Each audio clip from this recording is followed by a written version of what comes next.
سلام. اولین ویدیو، اولین تئوری جان تیتر یا مسافر زمانی که ادعا کرده سال 2036 اومده تا یک کامپیوتر ABM 5100 خیلی قدیمی و کمیاب و دوباره برگردونه به سال 2036 که ادعا می‌کرد این کامپیوتر یه سری ویژگی منحصر به فرد داره که وقتی دانشمندا رفتن تحقیق کردن دیدن واقعا این سری ویژگی‌ها داره که هیچ کامپیوتر دیگه‌ای نداره، ولی بازم حرفشو باور نکردن.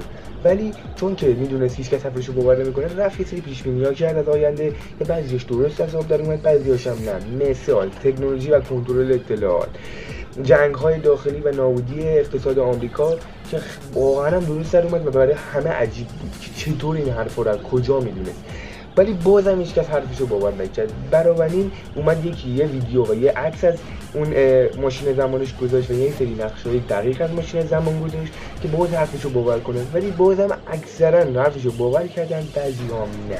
پس برای همین این تئوری همینجوری باقی موند تا الان هم که بازم جان تیتر معلوم نیست کجاست. حالا از نظر شما جان تیتر یه فرد مغز متفکری بوده که یکم دروغگو بوده یا نه واقعا از سال 2036 اومده؟ برام تو کامنت بنویسید. خداحافظ.